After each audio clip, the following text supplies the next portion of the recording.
Welcome to another episode of the Evolution Franchising Podcast. My name is Mike Welch. I'm the founder of Evolution Franchising, and we help people find and evaluate great franchise opportunities, just like the one we've got joining us today. My buddy Eric Martin is with us from Happinest, and I think today we're going to talk a little bit about mosquito hunters. But before we get into all that, Eric, why don't you introduce yourself? Yeah, thanks for the opportunity, Mike. Great to be with you. I appreciate our relationship and our friendship over many years. So good to hang with you a bit today, man. Thanks for having me on. It's our pleasure. Yeah. Eric Martin with Happinest Brands. My official title is Senior Vice President of Franchise Development, but I look at myself, frankly, as kind of the quarterback. And we have a great development team and a great system and a ton of great leadership within Happinest Brands. And looking forward to talking about it.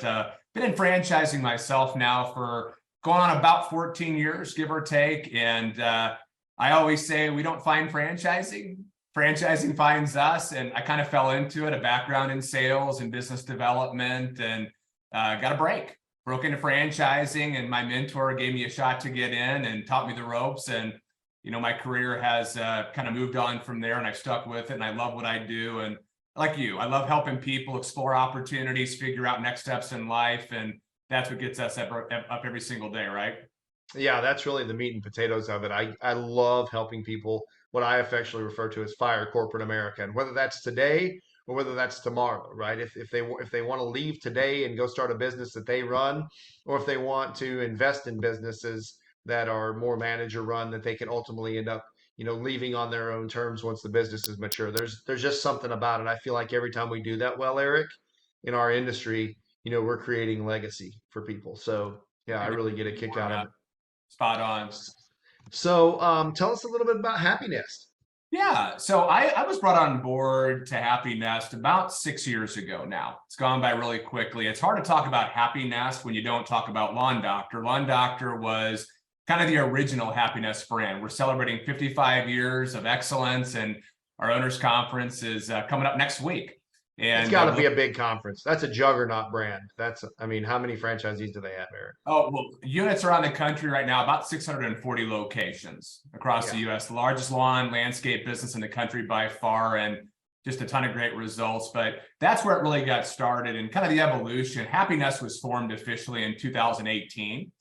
And essentially what we saw, myself and other leaders, was we had all of this infrastructure. We had a huge media team, a business intelligence team, IT team, great marketing programs, a call center that was, doing deals for Lawn Doctor owners, answering calls and lead forms. And we said, we've got this great team and this great infrastructure. We can help emerging brands scale much more quickly if they come into the nest, right? So Happiness was formed, kind of an in-house name. And we thought, hey, where are we happiest? In our home, our nest. And it was kind of a formation from there. We're very proud of the structure we've built here, but Happiness was formed in 2018. Following that, we acquired Mosquito Hunters, our first acquisition. So that came into the nest. Following that, in 2019, the next egg that we brought into the nest was EcoMaids. And I know you had Sharon on the EcoMaids team on recently on your podcast, and we're very excited. This is kind of announcement here. We brought on our most recent egg into the nest, a brand called Elite, which is a window cleaning, gutter cleaning, house washing company that is based in Canada. And we're now a global organization. We're going to start developing in Canada here going into 2023. So there will be other eggs coming into the nest. We do this very thoughtfully. We look at categories that we want to be into. We're very focused on home services here at Happinest. And then we look at the brand and the leader of that brand and what they have in place. And can Happinest be an accelerant, be a catalyst to take a good brand that we feel fits well into our nest? And can we take it from a handful to hundreds and hundreds of locations across the country? And we have a really good recipe for doing that, as you know. Oh yeah, you guys are one of the best at it, if not the best. Now you touched on it a little bit, so I'm going to take us down this rabbit hole. Home services, right? The home service space. You guys are the masters of the unsexy business. There's nothing sexy about lawn care or about eco-friendly residential and light commercial cleaning. There's nothing sexy about mosquitoes, and there's nothing sexy about cleaning out gutters. But going to the bank is pretty darn sexy. So can you talk to us a little bit about why candidates should be considering the home services sector of franchising? Absolutely. And I talk to candidates like you do a lot, and I think a lot of prospects tend to shop for a franchise like they do as a customer for a service or a product, and that's not the right way to do it, as we know. You start to look at things like, what is my investment? What am I comfortable with? What are my parameters to start with? And then from there, what kind of relationship do I have with my customer? Do I want it to be transactional? Do I want to keep them and build and grow with them and scale over time? What kind of role do I want to play as a franchisee within this system? Do I want to be the face? Do I want to be working in it, working on it? And what kind of commitment do I want as a franchise owner, right? There's big differences in retail and Oh, transaction absolutely. services, right? So you got to start at the top and say, what am I looking for? And as you go down that box and start checking and checking, a lot of folks land on home services. They're lower investments typically because they don't require bricks and mortar and there's not a lot of overhead or fixed costs. So when people Right. kind of get through that, then they start looking into widgets and say, okay, what do I want to really look into? I've kind of broken all this out, parsed it out. Here's where I'm at for an investment. Here's my role. Here's what I want to do. Here's the type of business I want to have. And then you start scoring the widgets. So home services in general, it's a $600 billion dollar space. That's what it's valued at. And it's growing exponentially. And why? Why is that? So you know this from your experience in senior care. You've got the baby boomer on one side of the equation, right? Nearly 80 million. And on the other side, you've got the millennial, nearly 90 million. So we talk about this here as the can't do it and the don't want to do it society, right? So people don't want to do services around their home. There are different reasons for that. Physical limitations, perhaps. You know, our baby boomers are aging in place, living longer lives, can't do certain things. The millennial, I have one. You do as well. You know how this goes. They want their time, their experiences, live their best life, and they're willing to spend money, in many cases, disproportionately to their income level to have stuff done for them. So we see this wave crashing of the boomer, the millennial. Home formation in our country is expected to more than double over the next decade. And a lot of that is driven by that millennial. This is not my term. This is a public term, but it's called delayed adulthood. We're seeing that millennial move up, move on, form their homes, start families. That generation is driving a lot of decisions. So when you have both of those kind of sectors pushing, that's what candidates are seeing. What is my customer? What's my opportunity? Can I really build? And now it's a matter of figuring out what's the right widget to get into to bring to this potentially huge base of customers. So that's what we love about home services. They're easy to get into. There's a lot of moms and pops, Mike. Oh yeah, absolutely. They're not bad companies, man. They're not. Yeah, they're terrific, and they dominate collectively. Collectively they dominate the space in many of the industries that they're in. Right? What we do, and I won't steal your thunder, but we tend to come in and we bring systems, process, structure, procedure around marketing, customer acquisition, and fulfillment that exceeds the customer's expectation compared to what they thought was going to happen when the mosquito guy comes out or the gutter guy comes out or the cleaning staff comes out, right? And that's really where you guys kind of shine.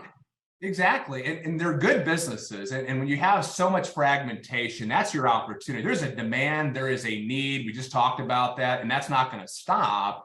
It's how do you get in front of that customer effectively? How do you kind of insert yourself in their brain, buy brain cells, as we say, and we'll talk about our marketing strategies and what we do.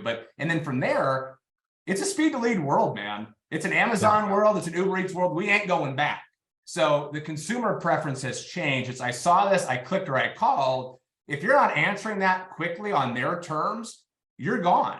Customers don't answer phone calls when you call them back a day later. If your email inbox is stacking up with requests for quotes and you're not getting back to those in 24, 48 hours or beyond, they're gone. We want to have speed to lead. And that's all we think about here is getting in front of that customer, buying that brain cell, making that impression, and having a really good process to help any of our franchise owners convert quickly and give them a chance to focus on that customer and retention and building kind of that community relationship that all franchise owners want to do. But what can we take off of your plate to help you convert more? And that's really what a lot of mom and pops have a tough time doing. To your point, they don't have the resources and the systems to be that Amazon or that Uber Eats kind of responder, if you will. And we do have that ability. Right, and you guys have that across brands. I know that today we're gonna start to drill down and focus in a little bit on mosquito hunters, but let's talk.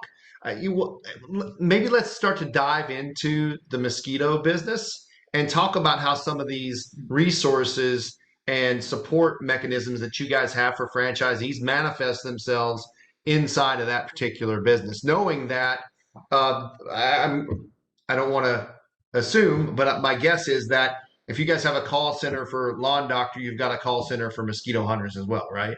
Correct. It works Okay. across brands. Everything is centralized from a demand creation, which is your media, and a demand fulfillment, which is what we call our dojo. That's our in-house sales center at Happinest Brands. And we have agents in different time zones, several of which are in our corporate office. And all they're doing every single day is fielding calls and inquiries and being that first responder to those customer inquiries, which separates us from the pack in most cases. But we can certainly dive into Mosquito Hunters. I love the brand. It's such a cool brand. You've seen it. You've met Yeah. Gunther, the Mosquito Hunter. You know, we have our own character for every brand that we have. And it's so cool to kind of bring the business to life in the local community. But there's such a huge need for mosquito control. It's really a business, I would say, that sprouted up here in the last probably 10 to 15 years. There wasn't really a service for it, and people just had to kind of deal with it. You know, you'd have tiki torches and you'd be spraying off on your body, and nobody wants to do that. This is a program that treats the issue on the property. So what we're doing here is spraying a product that is around the perimeter of a property. So broadleaf plants, trees, bushes, that's where mosquitoes feed. They get their energy from plants and trees. They bite us to reproduce. Female mosquitoes bite for blood to reproduce. So you want to cut off the food source. It's like a buffet line around your yard with trees, plants, all those things. That's what we're treating to cut off the food source. So they're not going to be on your property. It takes about 15 to 20 minutes on average to do a typical application for an average sized property. And it lasts for about 3 weeks. After that, the product starts to dissipate. It breaks down from weather, and you have to come out and continuously treat every few weeks to continue to keep that barrier and living in your outdoor spaces mosquito free. Now, we also treat for ticks and for fleas. We're now getting into perimeter pests as well and starting to do some mosquito traps as well. So we have some additional revenue streams that we've introduced to help our owners keep customers and continue to grow revenue within their insulated base of customer. But it works effectively.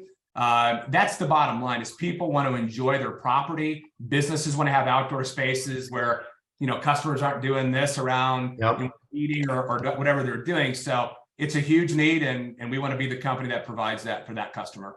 So there's probably enough for everybody. It's not one of those zero-sum games. Like, they don't have to lose in order for you guys to win. But what makes you guys different in the space? You know, I think all of us in general, Mike, use similar products. There's no patent product out there. There's no trademark product. How you deliver the service is going to be a little bit unique, but getting to that customer, right? So that's the difference, right? There's timing involved in this. We know the power window. We've been doing home services, and certainly with the experience of our lawn doctor company, we've seen this for many, many years. There's a window that starts to open up in that early spring. And what's important is an owner is ahead of that window with what we call ground game activity. So they're kind of putting logs on the fire before that window opens with lawn signs and door hangers, community events, parking and parking waves, which is our version of using a vehicle as kind of a mobile billboard around the community. We want consumers before that window opens to see the brand in different ways. I'm driving down the street going to work, I see a lawn sign. I come home, I see a door hanger. I'm out on the weekend, I see Gunther, the mosquito hunter, in a booth for the mosquito at an event. And then I start seeing it pop up on my feed, on Facebook, on Instagram. I Google it. I'm being retargeted back through campaigns we're running for franchise owners. So it's all about getting in front of that consumer early, staying in front of them, and being ready for them when that time comes. They're going to think of mosquito hunters. That's really the secret sauce and the differentiation in our model, is being that marketing center of excellence for our franchise owners, driving demand. And then when they're ready, they're outside, they're having a barbecue, and they get bitten by a mosquito and say, I've seen that company everywhere. Let me give them a call. Now we got to answer it. Now we got to convert it in real time. And that's the recipe that's worked out really, really well for us, really across brands, but certainly with mosquito hunters. It's that window that you got to be ready to capture as much business as you can and then maintain it and keep it. And then guess what happens, Mike? Next year comes around. Mosquitoes don't know if there's a down economy. They could care less about COVID. They're coming back either way. But it's an annuity-based model that we build here, where every year you bring on a certain number of customers. Every year you keep a strong percentage. We're north of 80% retention across our brands. rinse, wash, and repeat come year two. Now you're beginning year That's two, terrific. I hundreds don't of want to. thousands of growing it. I don't want to just gloss over that, Eric. 80% retention rate, north of 80% retention rate. That means that every year I don't have to go hunt it and kill it and drag it back into the cave. I just have to manage attrition. I have to replace the small percentage of my customers that might have decided that they don't want mosquito treatments next year. I'm not starting from ground zero every single spring. That's a beautiful thing. To your point, it's a great way to say it. It's an annuity based business. So, did I hear you correctly in that you guys are really aggressively partnering with your franchise partners from a marketing standpoint? They've obviously got to be the person that sends Gunter out to the local event or to the county fair or whatever it is. And Gunter, by the way, is very sticky. That is a very sticky. This is a sticky brand. It's a sticky mascot. I remember the first time I saw Gunter, and I've seen him a few times since, and he sticks out, right? And so the very sticky brand. They're doing some of the local stuff, is my guess, right? Feet on the street stuff, and then you guys, it sounds like, are coming in and supplementing or subsidizing their marketing initiatives locally with some of the more, digital stuff. Can you kind of Exactly. what's the breakdown look like, Eric? Yeah, absolutely. Happy to talk about it. So I would say kind of the overarching theme here at Happiness and Hunters is centralize where we can, decentralize where we can't. You can only be so much to everyone as a franchise owner. We wanted to kind of take off of their plate what we felt we could really manage and centralize for them and Yep. provide economies of scale, right? So when you have hundreds, we have about 900 locations of Happiness brands around the country now, and different ad funds and media funds across those brands that are driving interest and engagements from customers, but we're able to do it at a much lower cost than typically in franchising. It's, hey, you're a franchise owner. Here's a vendor that we endorse. Give them a call, meet with them weekly, look at your ad spend, make sure you're getting the right impressions. If you have any issues, let them know.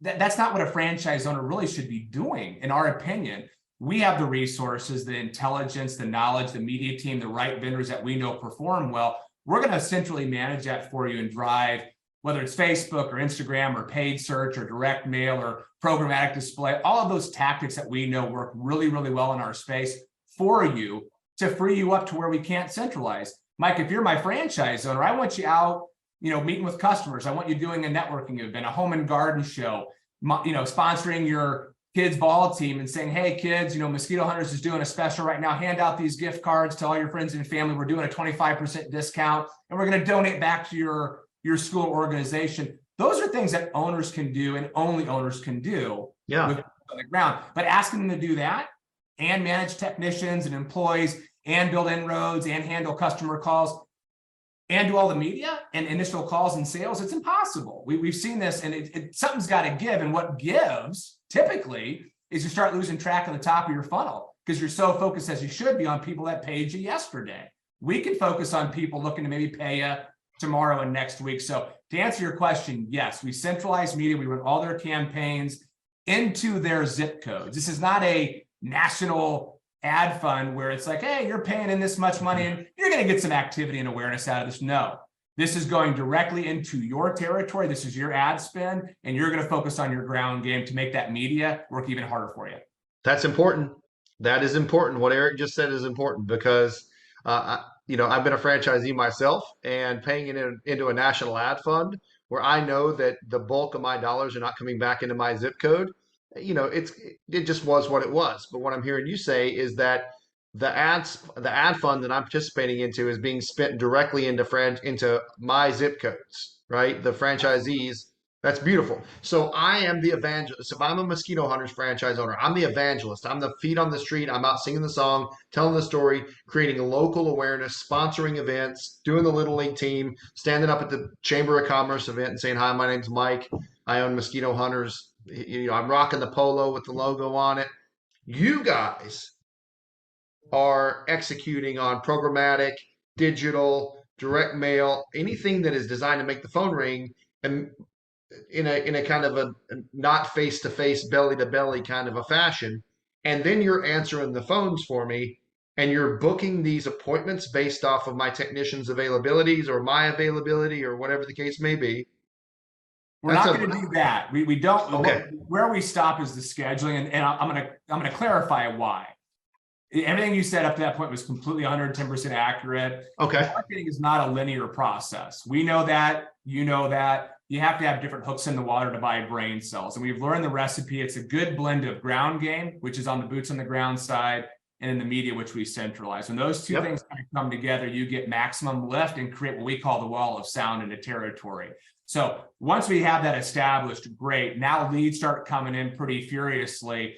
And you got to get on those really, really quick, going back to that consumer preference and how we've all been conditioned to, I saw it, I'm interested, I want it, now help me get it. If you don't do that really well, you're never going to grow a business, right? So at that stage of engagement with the customer, our agents talk to them, they give them a quote. We use a really cool flyover pictometry software where the agents can measure the property. All we need is the square footage, and we can give a really accurate quote. What we don't want to do is say, hey, great, our local owner is going to, and his team or one of his technicians is going to be there tomorrow. What we learned years ago when we started this was, hey, I'm busy, I'm on vacation, or I already have a full route and I can't get that in. Now we've started off that relationship on a negative step where somebody locally is said, hey, you talked to my sales team. I know they said we're going to be there tomorrow between 11 and 1. Can't do it. It's going to be next week.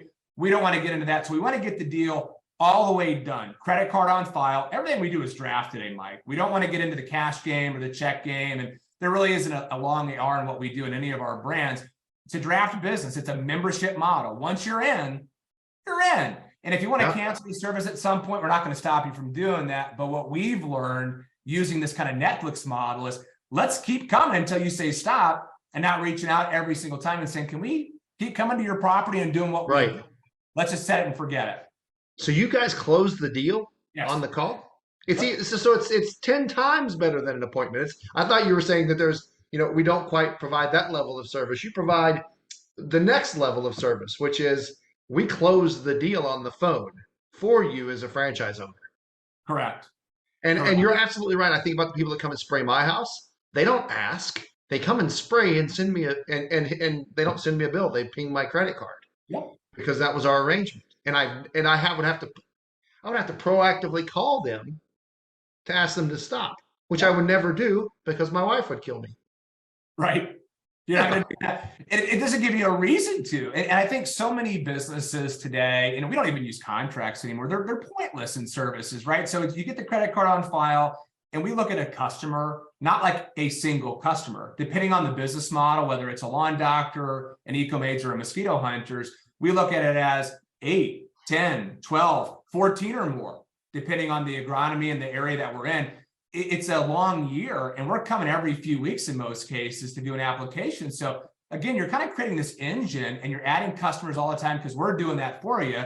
You're focusing on that local ground game and focusing on keeping those relationships intact with your customers. That's why we have this great retention here, Mike. It's not magic or a secret. It's, hey, we get it set up in the right way on the front end.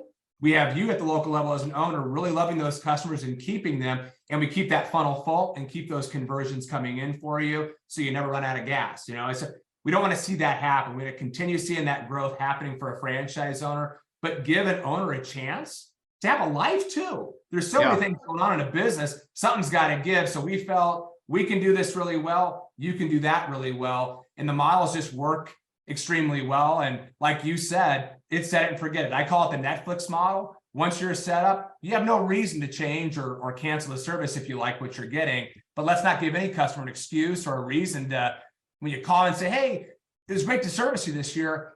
Can we come out again next year? Is that okay? Why do I want to do that? I want to keep coming next spring and, my mosquito guy's here. Great to see them again. My lawn guy's here. Great to see them. We're just going to keep coming. Yep, I love it. Now, I think the next couple of questions are going to be big fat fastballs for you. So without going into the numbers, Eric, how are the franchisees doing? So if I was a candidate evaluating mosquito hunters and we got to a point in your process where I started chatting with owners, I got to think with these high retention rates, the support mechanisms that you guys have in place, I'm going to talk to some pretty happy owners. But can you kind of top of the trees tell us how the owners are doing? I know we have to be careful and not get into numbers, so I'll stay 20,000 feet. Owners would say they're incredibly happy. And I think the value of any franchise owner here is, number one, intellectual property. We have a ton of knowledge. We understand home services. We understand route-based businesses. We understand how to help an owner build density and efficiency in their territory. Years and years ago, we used the shotgun approach, Mike. for marketing, where it was like, let's just blast the territory. And then what we figured out is, yeah, we've got a lot of customers, but this customer over here isn't the same value as these 25 customers over here. We want to get really focused on building density, micro territory, creating those efficiencies with a franchisor. That lends itself toward profitability much, much quicker. So if you're talking to a franchisor, really across any brand, but specifically with mosquito hunters, they love the business. It's fun.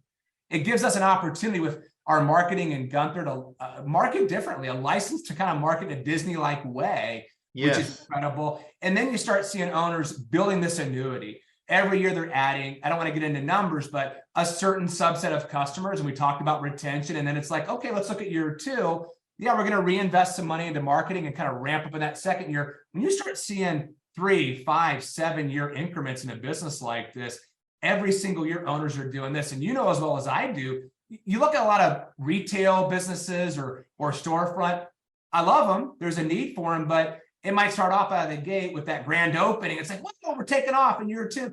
And then year 3, it kind of levels in year 4, in year 5, in year 6, because the luster wears off. The fad's kind of worn down. In our world, these are trends. Mosquitoes don't go away. Lawns need to be cared for. Houses need to be cleaned. We see this in year 5, 6, 7, 8, 9, 10, because you're kind of building that retention every single year. That's what our owners love. They can see it. They can say, oh, I'm going to have this next year. If I spend this much on advertising and do this for my ground game, it's very predictable. You know what you're going to bring on and ultimately how to kind of add staff to manage that growth.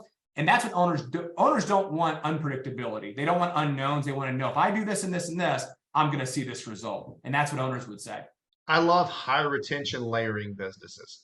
We retain a majority of our client base year over year, and then we layer more clients on top of that. It creates a nice staircase.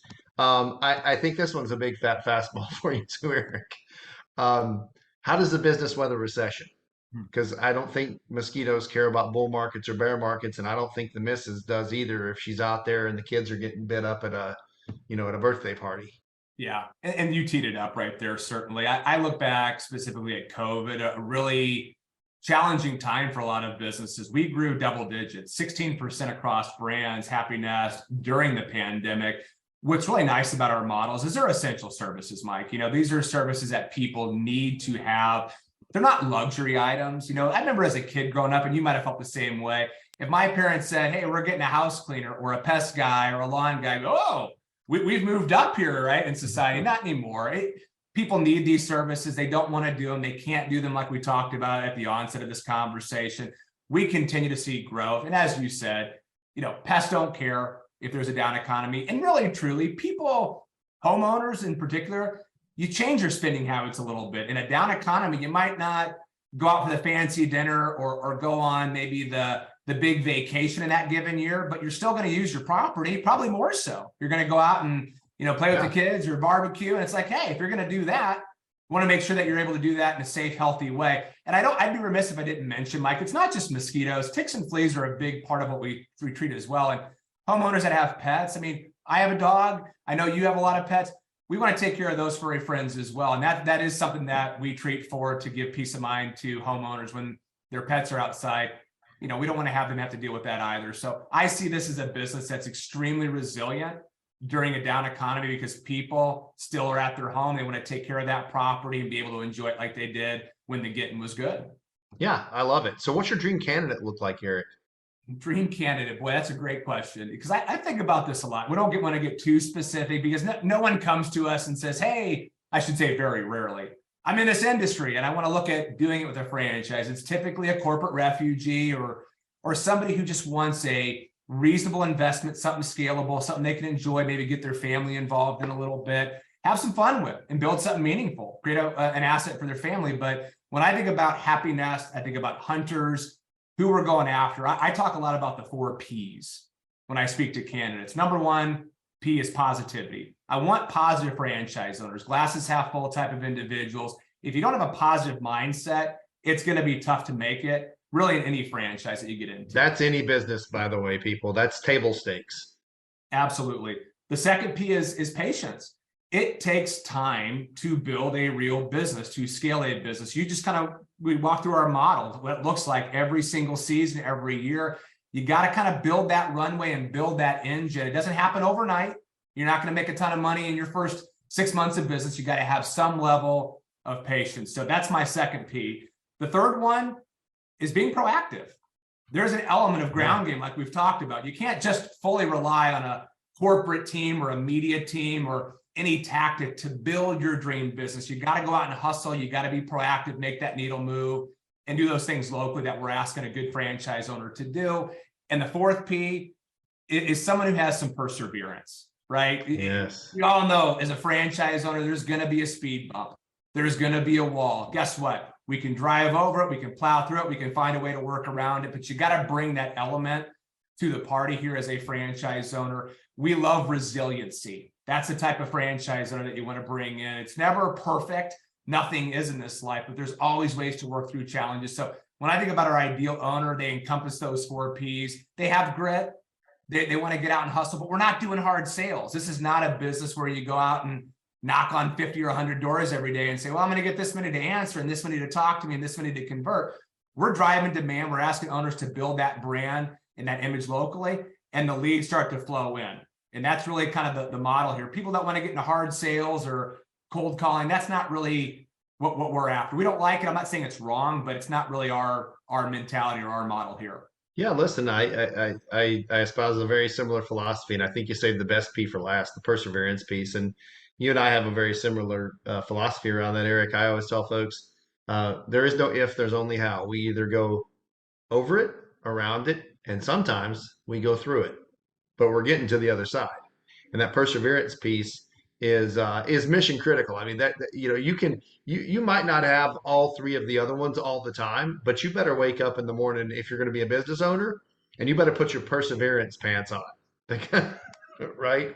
Because there is no if, there's only how. So listen, man, I think we got it covered here. We've talked about you, your background. You're obviously a very well respected franchise executive. Everybody thinks very highly of you. We talked about Happinest, great parent company, beautiful platform for the home services space, which we touched on. Might not be sexy, but it's a big, big, big business, and going to the bank is sexy. We talked about Mosquito Hunters, what makes you guys unique and interesting, and the Disney-like approach you guys are taking with Gunter and with the marketing.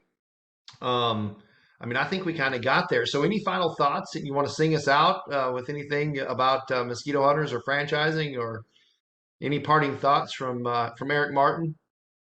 Oh, I have so many thoughts, Mike, but no, I think this has been really great. I've enjoyed this immensely. I've been looking forward to this for quite some time. Franchising is a great vessel for people to look into. Doesn't mean it's going to work for everybody, but when you start looking into, like I talked about earlier, start off at a high level. That's what I always recommend people do. I encourage folks to look at different opportunities. There's so many good opportunities out there. I think there's roughly 4,000 franchise concepts, 4, maybe more now. But you know what's interesting, Mike? And this is a stat I'm sure you're aware of. 82% of franchises have not and will never surpass 100 locations. Yep. And that's something as a candidate you really got to look at, is who's behind this. Is there private equity? Is there additional capital behind this? Is there a platform? Are there resources? Can I come into this system and have confidence that I can be successful and grow a business? But so many franchises out there can't quite get over that hump because they're undergunned or underfunded. And when you look at a good, strong brand, whether it's a Happinest brand or another great concept, you really want to look at that and say, what are the trends here? How is this company positioned for success in the future? And I would encourage any candidate looking at this today or in the future to really understand, who is the franchisor behind this? How are they positioned? And can they help me become positioned for success? All right, ladies and gentlemen, you heard it from Eric Martin. So, Eric, thanks so much for being with us today. We appreciate it, bud. Thanks, Mike. Appreciate you too, man. Take care. Have a great day. Bye, buddy. You too.